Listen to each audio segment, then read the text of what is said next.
You are tuned into the Inspirational Power Hour. Now listen, guys, I am so very excited right now to take time and to talk with one of the giants in gospel music. This woman has one of the most distinct voices, not just in gospel music, but in the world. And she has influenced countless artists and singers. We're so honored that she's taken time and stopped by to chat with us today. And I'm talking about none other than Miss Kim Burrell. How are you, ma'am? Well, I'm fantastic. Thank you so very much. How about you? I am wonderful. Listen, this is my first opportunity to talk with you, so I am so excited and elated for you to share with our listeners. Thank you so much. Oh, indeed. It's my pleasure, love.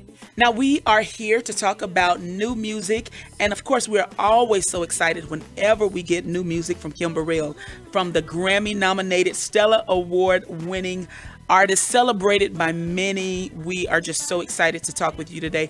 Now, for a lot of people that may not know, you have a very, very profound testimony about your ministry and how you actually started.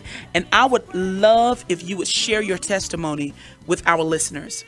That is so very true. Thank you for asking. I am a survivor of chronic disease called double pneumonia, and it completely took over my body as a young girl.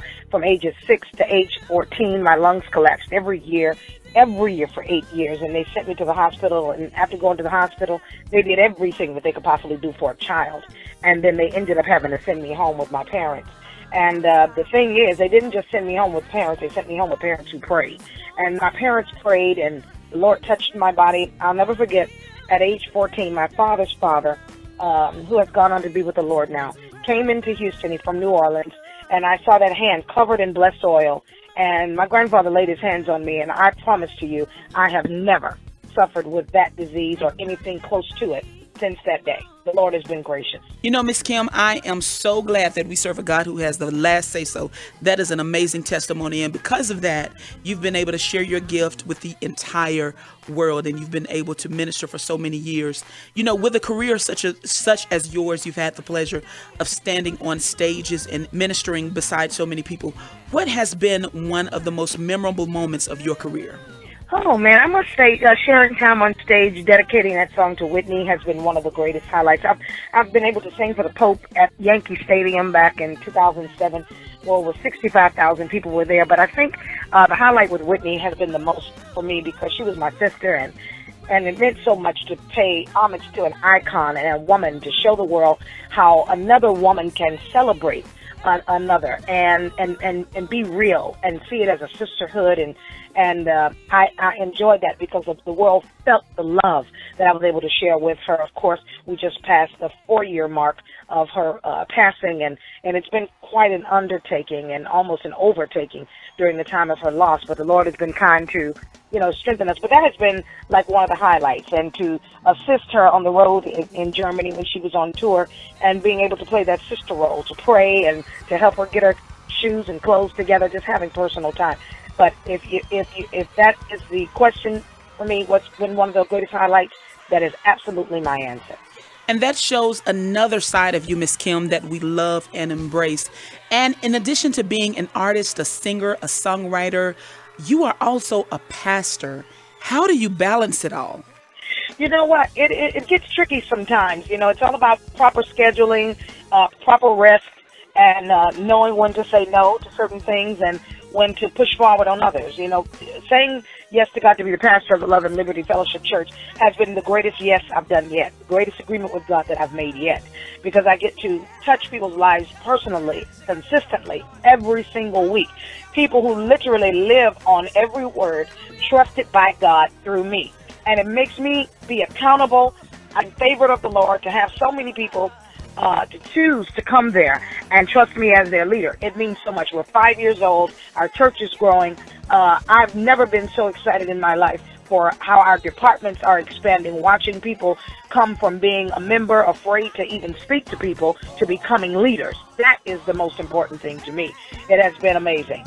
And you know, speaking to what a well-rounded person and a well-rounded woman you are, you know, I love social media, and I follow Lexi Allen, and I saw her at your Valentine's event, and it was very different, very out of the box, and I loved seeing you in that element. Can you share with our listeners what inspired you to present that type of event for Valentine's Day weekend? You know, I did an album called The Love Album. And it was from my observation. It was rock from my observation of the church. It's been my whole life. I grew up in church. Parents are pastors, missionaries, evangelists, all of that. And one thing I have discovered about church nature, church people's nature, is that they tend to be one thing and practice being another away from church. It's like coming to church, they can put on a facade, some kind of mask to seem churchish. And I don't like the churchish energy. I like people to be themselves, real. Anything that you live that you have to hide, that means that that's something you got to give to God and let Him filter and let Him work that out. But I did the love night so that people can come together and enjoy music, be real with each other, themselves as individuals, but still acknowledging God through their behavior. Because if you're in a relationship with God, that comes out. If He is the Lord of your life, that will come out no matter what's going on. And I don't think that we should be inhibited or be apprehensive in enjoying other kinds of music, talking about grown adult discussions about love that doesn't have to have a scripture to support it, and be Christian. You know, we're human. And sometimes the world, they don't want to embrace us because we're so out of touch with life, because we're so deep and so engrossed with so much of God that we feel like we're afraid to be human. And I get it. People who regard themselves as they don't want to sin, you know, make sure that we don't sin against God, let alone each other. And so in doing that, in observing that, I want people to love God, but love each other and celebrate life and be free and know how to express yourself in loving ways without having to be so deep that we don't have to feel like we're in church when we're around you all the time. Because if you're like me, you've been in church your whole life, you want to be able to be normal sometimes and not have to be on your P's and Q's of all things praise and worship. You know what I mean? Everything's a scripture. Right. But however, you know, just that prompted me to see people embrace each other and find ways to endure, entreat, empower, compliment, wear clothes, enjoy fashion, music, you know, just create an environment of normalcy. Now, Miss Kim, last year I had the pleasure to see you on the Festival of Praise tour, and you were amazing, simply amazing. Listen, what can we look forward to from Miss Kim Burrell in 2016? 2016 is going to render Kim doing quite a bit. I am actually in the middle of organizing my Ephesians 4 conference. We are 11 years old. This year we are going to Miami in August, the 9th through the 12th. And believe it or not, I am doing another record, but it is Kim Burrell live for the second time ever in the history of my career. This is my 30th year that I'm celebrating in gospel music ministry. So this recording is going to be all that. And we are meeting to just have fun and do what we do. And it is August 9 through 12 in Miami. And all of the details are forthcoming. They will be on all my social media sites, from Facebook to Twitter to Instagram to all of what we're doing, even Periscope. So we're excited. All right, Miss Kim, now I love to travel, so I just might be right there. You might look out and see me. I hope you will. It'll be worth it. All right. Thank you, Miss Kim, so much for taking time and for chatting with me today. Guys, listen, make sure that you follow Miss Kim on all social media so that you can keep up with everything that you're doing. Can you share with our listeners all of your social media information? Indeed. On Facebook, you know that it's my real page by the blue check, so make sure you look at that, and that there are over 1 million followers on that page. That is the official page of Kim Burrell on Facebook. And then on Twitter, Kim Burrell Love. On Instagram, same thing, Kim Burrell Love. All of it has Kim Burrell Love. The only thing that doesn't have the love on there is the actual Facebook page.